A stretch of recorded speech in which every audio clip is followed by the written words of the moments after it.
What's up? What's up? What's up, y'all? You are now listening to Hair Talk with Brianna. It's a podcast where we dig into the thoughts of the beauty clients, young and old, male or female. I am your host, Brianna. Now let's start the show.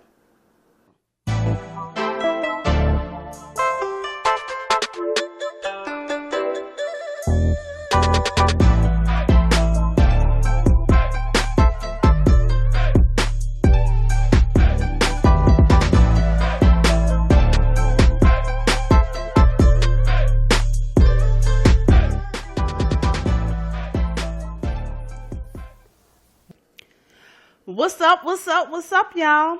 I am Brianna, and you guys are listening to my very own podcast, Hair Talk with Brianna, and this is the very first episode. Yes, it's the very first episode. I am so excited. I'm scared as well, but who cares? I'm going to do it scared, right? That's the motto I'm living by, doing it scared. And the very first episode is entitled Being Natural in 2017, but it's with a twist. Let's talk about it.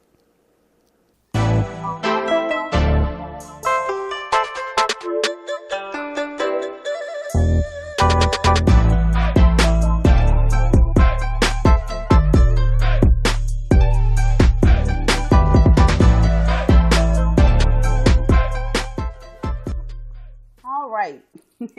Being natural in 2017, right? That's our topic, and that's what we're gonna roll with.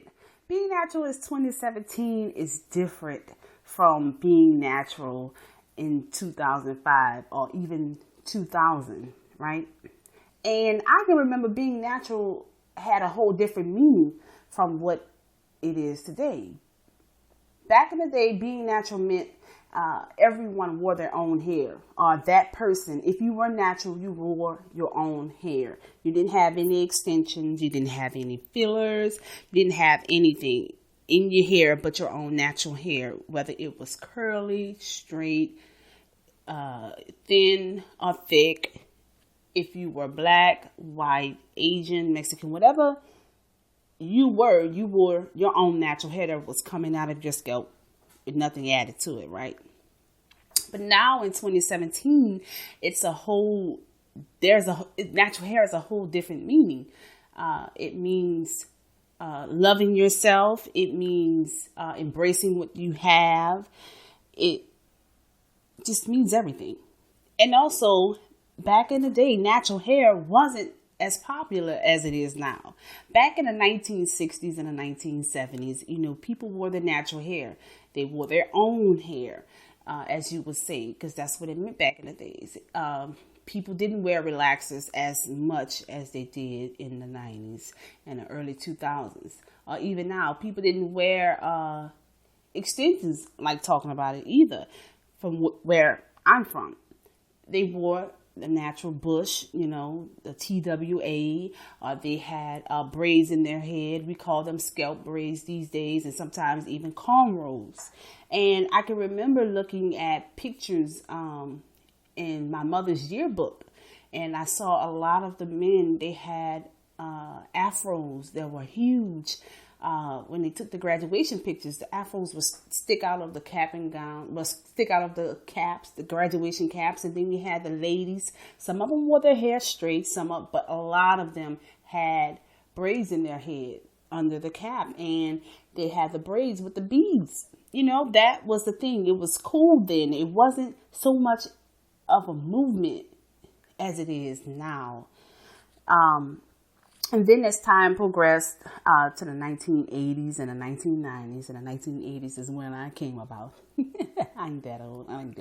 But anyway, so in the 1980s, that natural hair or your own hair, that phase began to decline or fade away.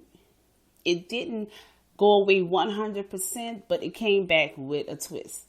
We had the braids and we had other things, but it was more of, I want to say, like micro braids and box braids is what you call them now. But back then, those braids that were big, we called them dookie braids, and you wore those braids with the kinkalon hair, and sometimes you had the hair that resembled the human hair. And also during that time, your relaxer was a big thing. It was the phenomenon. You know, it was a permanent way to straighten your hair. You didn't have to worry about the hot comb burning your scalp. You didn't have to worry about the steam from the hot comb, as they would say, and it was actually them burning your scalp, right?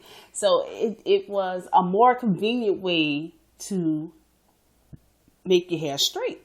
Then as time progressed, the relaxers became a negative thing. So in the 1980s, or the late 1980s, in the 1990s, and some of the early 2000s, the relaxer was the thing. In the 1980s, we had the stacks. That's when we had the deep waves or the crinkles, and it would stack up on your hair. We had the hard hairstyles, and all that required straight hair. Now, you had some people that could manipulate the hair to make it look like it was already straightened with those styles. But for the most part, you needed a relaxer. And that went on for a period of time. And as I remember, I saw the documentary called Good Hair. And there was one scene that stuck out to me in that documentary. He was with a chemist, and the chemist was explaining what the sodium hydroxide does to your hair. Now, that was all true, but in a relaxer, you're not going to use 100% sodium hydroxide on your head. I mean, it's just impossible, right? Because it ate through the can, so it's going to eat through your hair. Of course, it's going to burn, but it's not going to eat through your hair because it's not 100% sodium hydroxide. It's not at its full strength. But anyway, that's another podcast. So after that video, I began to see a shift. And I don't know about you guys, but I'm from New Orleans, Louisiana, and a shift happened here around 2004 and 5. 2004 and 5, I want to say that. And that's also the time where Hurricane Katrina came in and just changed New Orleans forever. I mean, it changed everything about New Orleans. It changed the people you saw. It changed the way things looked. It changed the way you partied. It changed the taste of the food. It just changed your way of life. And whatever that was, whether you were doing stuff legal or illegal, whatever that was, it changed it. It changed the way crime was. It just changed. It changed in New Orleans, and look, it's raining. But anyway, I'm going to keep going.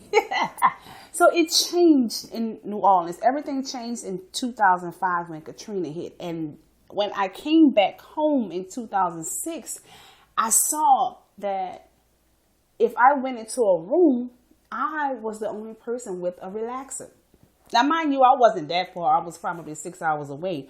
But when I came home to live, not to visit, but to live, I was probably the only person in the room with straight hair. And everyone was going natural. And that's when I began to see the shift, and I began to study, okay, what's going on? And then you had YouTube, right? So I found out about YouTube, and I saw all of these girls, not putting a relaxer in their hair. And I was like, okay, what did that mean? And what I gathered from the internet and, people, I have family members who are in the natural industry, and they told me, and I've also heard, and I did the research at that time, 2006, it was all about self-love, loving what you have, embracing your curls, a healthier way of living.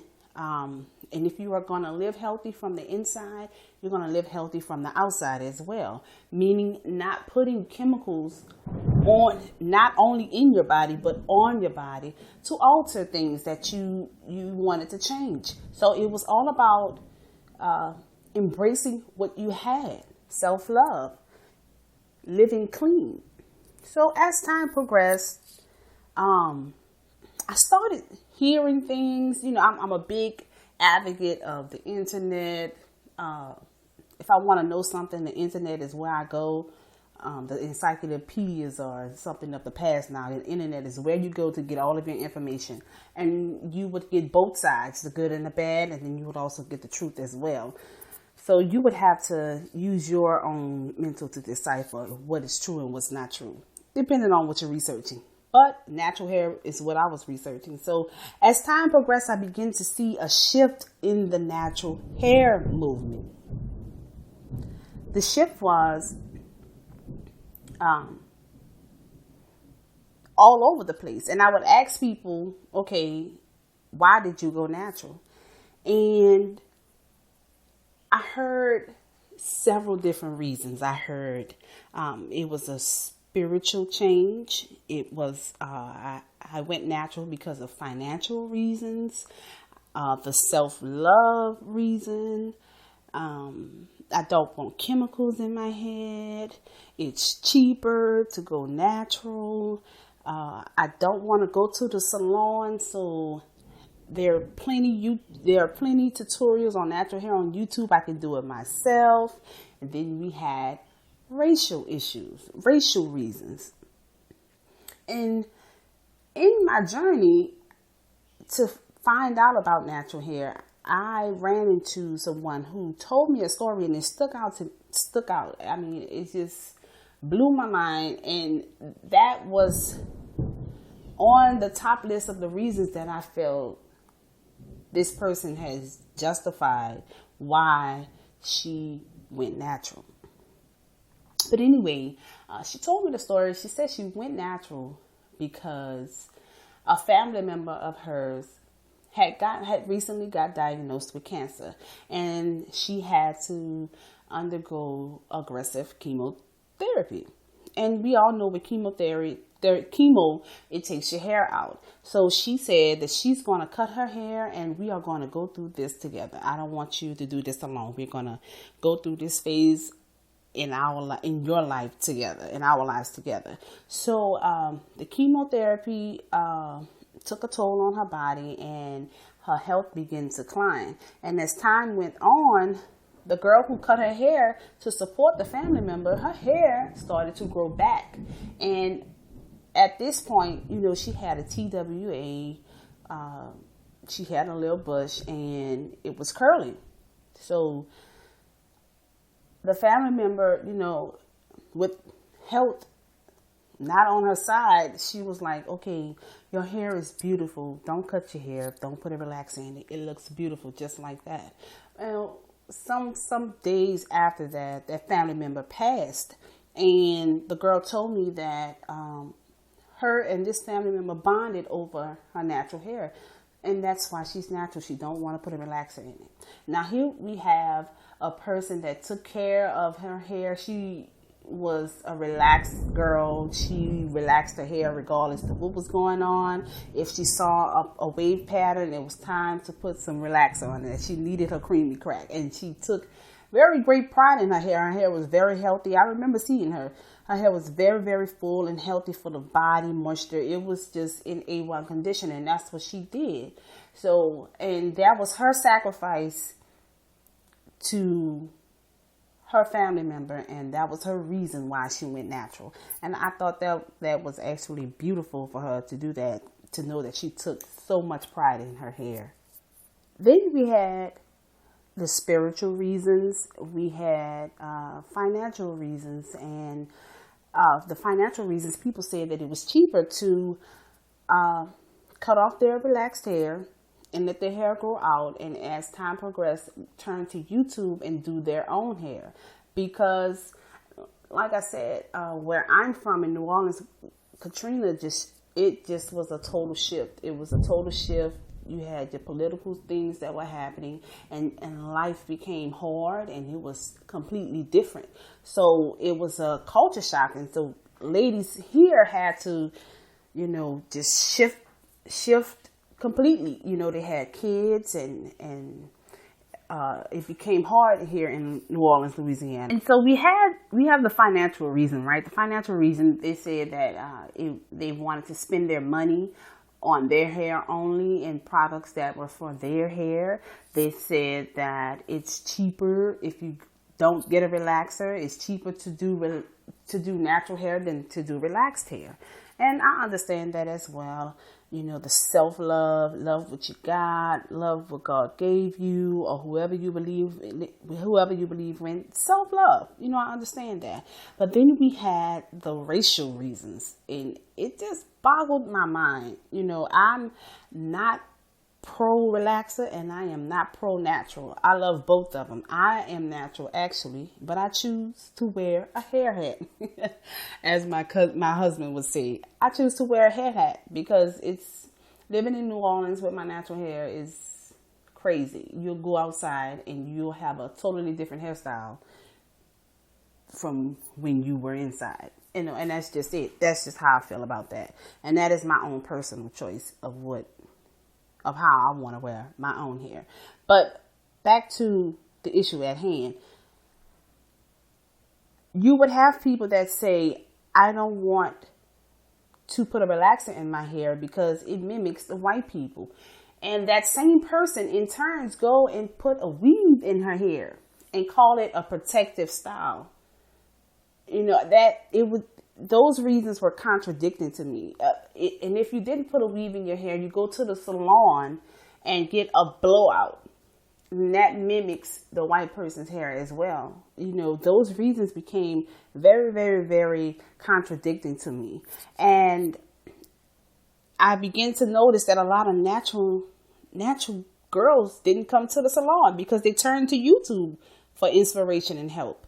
And YouTube was their go-to. If you went natural, YouTube is what you got your information from instead of a licensed cosmetologist. And I understand that a lot at the beginning of this natural hair movement in the early 2000s or mid 2000s, around 2005, I'm going to say that a lot of hairstylists weren't educated on natural hair.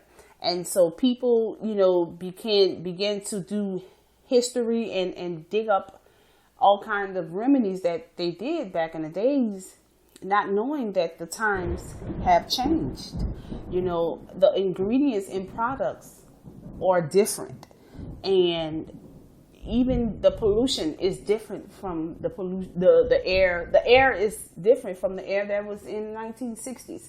So it became a constant battle. The natural girl began to try products, and that's another thing. We go and buy products because this person said buy, this person said buy, right? And it was all about health. It was all about living clean. It was, you know, you didn't want to put the sodium hydroxide in your head, so we're going to go for all natural products. Not knowing that just because the bottle says natural doesn't mean that it's 100% natural. And the only reason why they put natural on the bottle is because they have coconut oil. That is the go-to, coconut oil in the product. And it's not on the top of the list of ingredients. It's all the way at the bottom, which means they probably have a little coconut just for the scent. All along, you're putting all kind of fillers and this juju oil and all of this craziness in your hair. And it's contradicting what you wanted to do in the first place. It's contradicting the movement. I just didn't get that part. So when we found that the ingredients on the natural products weren't 100% natural, we started making our own products. We started putting all kinds of things together to put in our hair, right? And then we eliminated the shampoo process and started co-washing.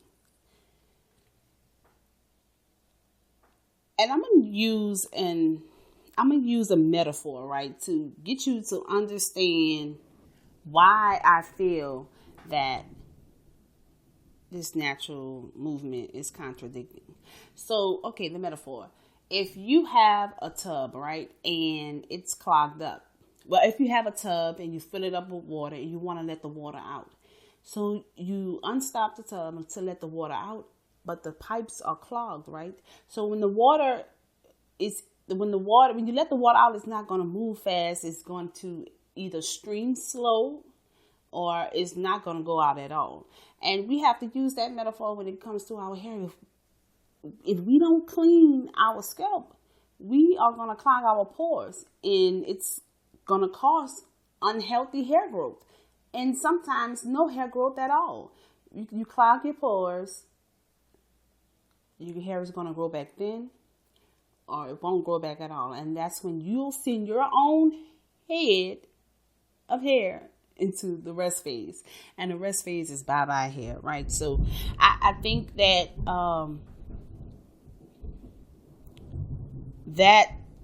that part of the movement was contradicting and turning to the YouTube gurus. Now, don't get me wrong. I have no problem with the YouTube gurus. I love the ladies. I love the way they have taken the natural hair market and, made a way for themselves. I love that. I really, really, really love that. But I see that a lot of YouTube gurus are going to school now, and they are looking at it different now. Looking at natural hair, they are approaching natural hair different.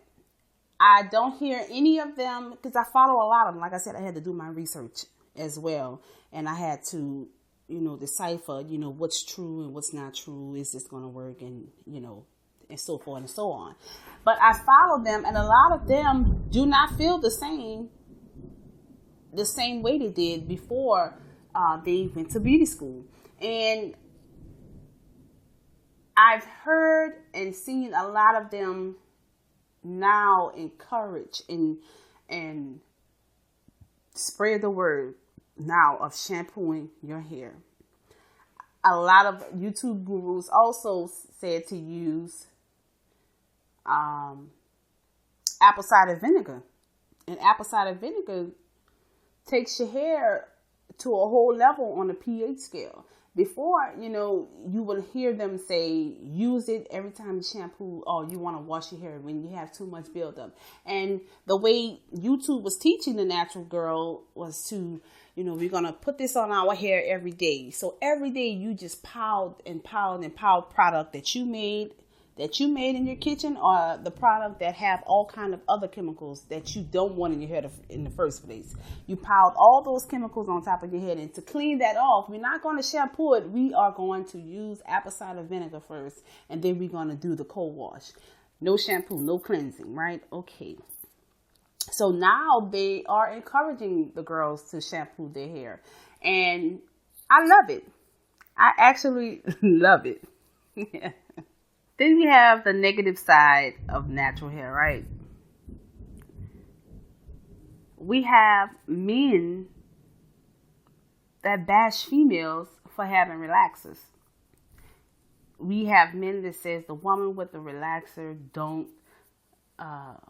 feel good about herself. She don't love herself.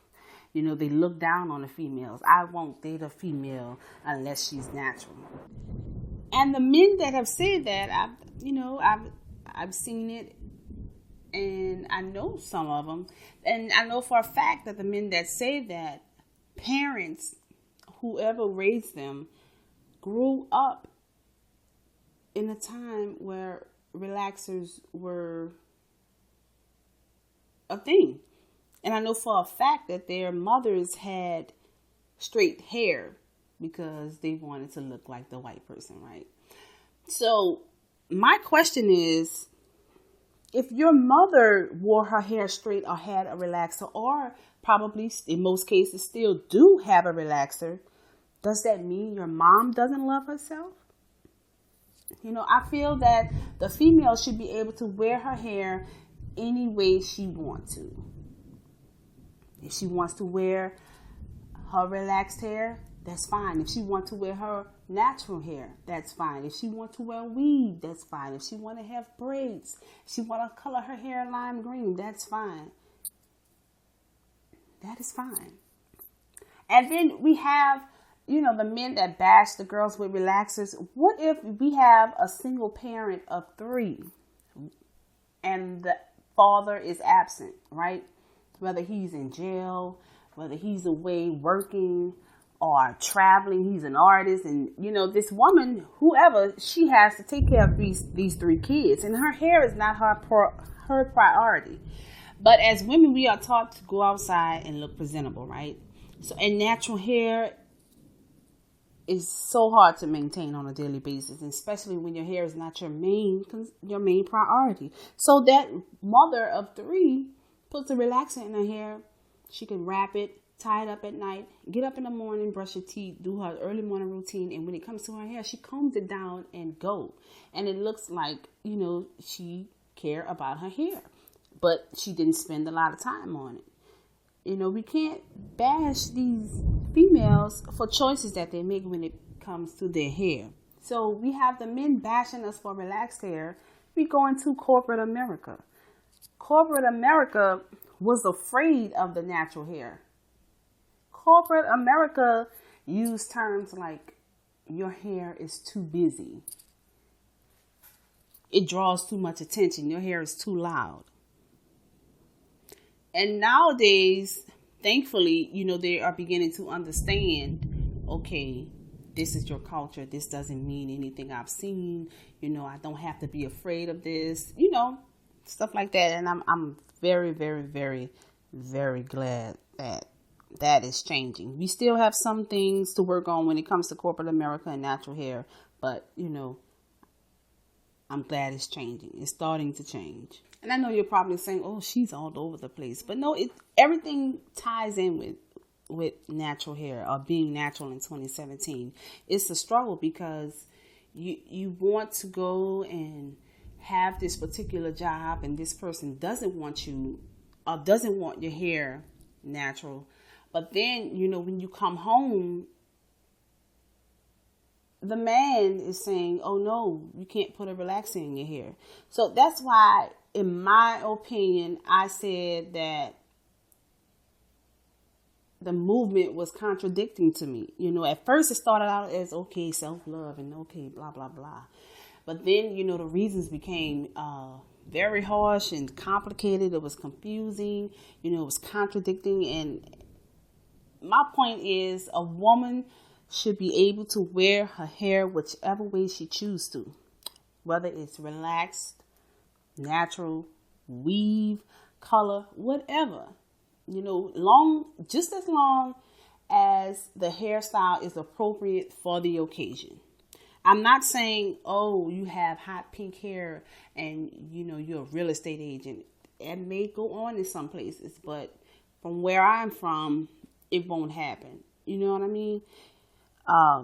Just as long as your hair is appropriate for the occasion, whether it's the job or a seminar or whatever you're doing, do whatever makes you happy. If you do whatever someone wants you to do and you're not happy, why force it? Don't be forced to do something. Do something that makes you happy and live a happy life. That's all I'm saying. It was just a confusing movement for me. I love my natural girls. I am a natural hairstylist. I am not pro relaxer and I am not pro natural. I think that's the good thing about me. I can style natural hair in a natural hairstyle and I can style relaxed hair in a relaxed hairstyle. All right. Thank you guys for listening to another episode of Hair Talk with Brianna. And if you guys would go on to www.hairwithbrianna.com and subscribe to our newsletter, you'll get notifications on when the next episode is uploaded. And as always, follow your girl on Instagram, Twitter, and Facebook, all at Hair with Brianna. And until next time, I'll talk to you guys soon.